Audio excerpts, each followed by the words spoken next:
राधा तो अपने माँ-बाप की वजह से हर वक़्त ही डिप्रेशन में रहती थी क्योंकि उसके माता-पिता ज़रा भी वक़्त अपनी प्यारी बेटी के साथ व्यतीत नहीं किया करते थे।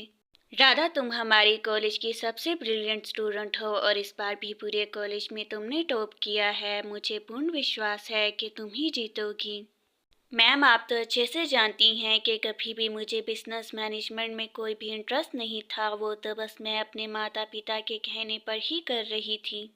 हाँ राधा, मैं अच्छे से जानती हूँ कि तुम्हें बिजनेस में कोई भी इंटरेस्ट नहीं है और मैं ये भी जानती हूँ कि तुम्हें आर्ट गैलरी में कितना ज़्यादा ही इंटरेस्ट है। देखिए मैम, आप भी जानती हैं कि मुझे आर्ट में कितना ज़्यादा इंटरेस्ट है, लेकिन ये बात मेरे माता पिता को मालूम ही नहीं, हालांकि उन्हें मालूम होना चाहिए।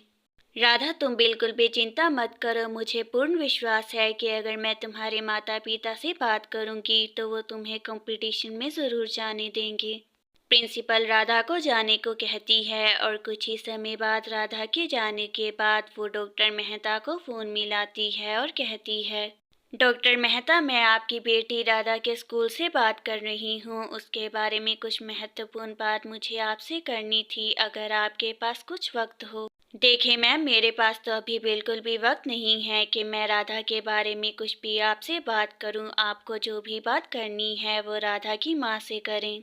लेकिन डॉक्टर मेहता, मुझे आपसे बहुत ही इम्पोर्टेंट बात करनी थी। अगर आप मुझे 2 मिनट दे देंगे तो मैं आपको सब कुछ ही एक्सप्लेन कर पाऊंगी राधा के बारे में। देखें मैम, आप मेरा समय बिल्कुल भी व्यर्थ ना करें क्योंकि मेरा पेशेंट्स मेरे बेसब्री से इंतज़ार कर रहे हैं और मुझे उनका जाकर चेकअप करना है। राधा के प्रिंसिपल राधा की माँ को फ़ोन मिलाती है।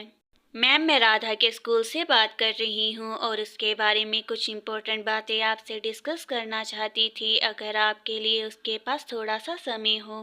देखें मैम, अभी तो मुझे एक बहुत ही इम्पोर्टेंट मीटिंग पे जाना है और अगर आपको कोई बात करनी है तो हम एक फिक्स टाइम कर लेते हैं, उस टाइम बात करेंगे।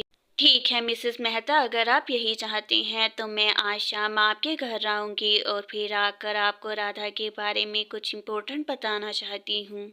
ठीक है मिस, अगर आप यही चाहती हैं तो फिर मैं 7 बजे घर में ही मिलूंगी आपको। आप जब भी इजी हो तब आकर राधा के बारे में बात कर सकती हैं।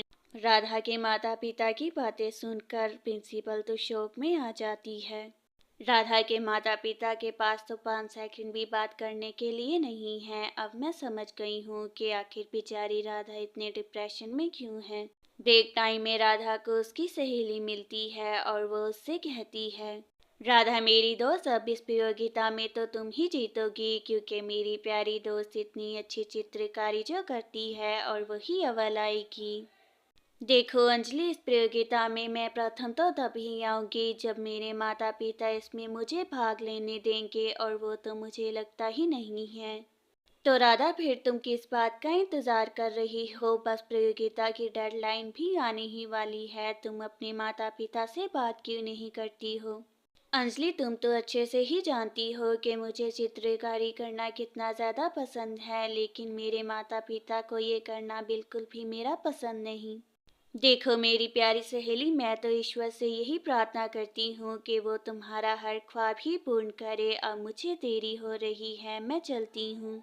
अंजलि तो अपनी सहेली को इतना कहते साथ ही वहाँ से चली जाती है और कुछ ही समय बाद शाम भी हो जाती है और डॉक्टर मेहता की पत्नी उससे कहती है, मेहता जी, राधा की प्रिंसिपल हमारे घर में आएगी। मैंने उसे 7 बजे का टाइम दिया था, लेकिन मुझे लगता है कि मैं ज़रा लेट हो जाऊंगी।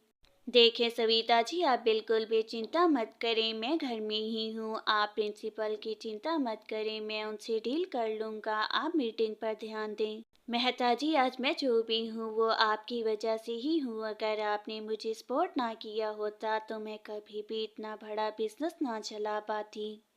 सविता जी, मैं आपका पति हूँ और अगर आपकी सपोर्ट मैं ही नहीं करूँगा तो फिर मेरा होने का क्या ही फायदा है। आप बस काम पर ध्यान दें अपने। कुछ ही समय बाद वहाँ पर राधा की प्रिंसिपल भी आ जाती है और कहती है, डॉक्टर मेहता, मिसेस सविता कहीं भी नज़र नहीं आ रही हैं। खुद ही उन्होंने मुझे अपॉइंटमेंट का वक्त दिया था और अब खुद ही वो यहाँ पर मौजूद नहीं हैं। प्रिंसिपल मैम, बस सविता तो घर आने ही वाली थी, लेकिन लास्ट मोमेंट पर उसे ऑफिस में कुछ इम्पोर्टेंट काम आ गया, इस वजह से आप मुझसे बात कर लें। ठीक है डॉक्टर मेहता, तो मैं आपसे ही राधा के बारे में डिस्कस कर लेती हूँ। दरअसल राधा एक आर्ट कंपटीशन में पार्टिसिपेट करना चाहती थी। प्रिंसिपल मैम, आखिर आपने ये सोच भी कैसे लिया कि हम अपनी बेटी को उस आर्ट कंपटीशन में हिस्सा लेने देंगे, वो बस बिजनेस मैनेजमेंट ही करेगी? प्रिंसिपल मैम, मैंने तो आपको पहले ही बताया था कि मेरे माता पिता को मुझसे कुछ भी लेना देना नहीं है और आप बस अपना टाइम वेस्ट कर रही थी।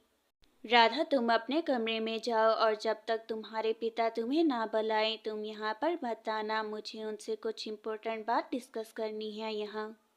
प्रिंसिपल अभी इतना कहती ही है कि राधा तो वहाँ से चली जाती है। देखिए डॉक्टर मेहता, राधा के लिए चित्रकारी करना बहुत ज़्यादा ही महत्वपूर्ण है और जब आप राधा की उम्र के थे आपका भी तो कोई सपना होगा।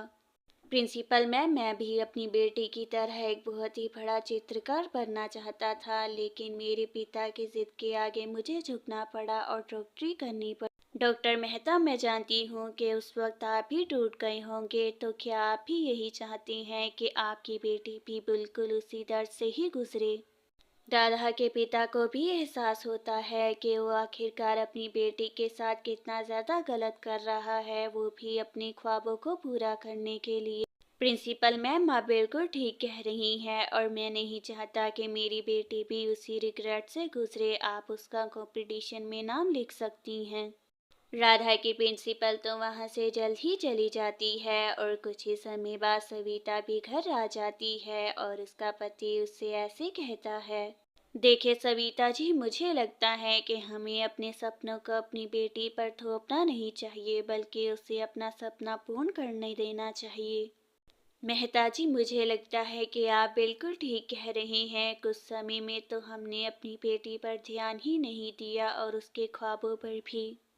सविता जी, मुझे भी आभास हो गया है कि ये सब कुछ करके हम अपनी बेटी से बहुत ज़्यादा ही दूर होते जा रहे हैं और मैं ये नहीं चाहता। मेहता जी, आप बिल्कुल ठीक कह रही हैं। अब से मैं अपनी बेटी पर पूरा ध्यान दूंगी और उसकी हर ख्वाहिश पूरी करने में उसका साथ दूंगी अब से। सविता जी, जब हम दोनों को अपनी गलती का एहसास हो ही गया है तो मुझे लगता है कि हमें अपनी बेटी को भी ये सब कुछ बता देना चाहिए। राधा के माता पिता उसके कमरे में जाते हैं। पिताजी, माँ जी, आपने कभी भी अपनी बेटी के जज्बातों को समझने की कोशिश नहीं की। मैं तो बस आपके साथ थोड़ा वक्त ही बिताना चाहती थी। राधा बेटी, तुम अपने पिता को क्षमा कर दो। मुझसे बहुत बड़ी भूल हो गई जो मैंने अपनी बेटी के सपनों को समझने की कोशिश नहीं की। राधा बेटी, मुझे भी क्षमा कर दो। मुझे तुम्हारी बातों को समझना चाहिए था और अब हम राजी हैं, तुम कंपटीशन में भाग ले सकती हो। पिताजी, माँ जी, आप बिल्कुल भी चिंता मत करें। मैं अपने सपने के साथ अपने माँ बाप के सपने को भी ज़रूर पूर्ण करूँगी। मुझ पर विश्वास करें। राधा बेटी, हमें तुम पर पूर्ण विश्वास है कि तुम हमें कभी भी डिग्रेड नहीं होने दोगी और हमारे सपनों को भी अवश्य पूर्ण करोगी। माँ, आपकी बेटी आपको कभी भी निराश नहीं करेगी। मैं अपने सपनों के साथ आपके सपने भी ज़रूर साकार करूँगी और वो भी बहुत जल्द करूँगी। राधा के माता पिता को तो उनकी बेटी पर पूर्ण विश्वास था कि वो उनको कभी भी निराश नहीं करेगी और उनके और अपने सपने को एक साथ ही साकार करके दिखाएगी।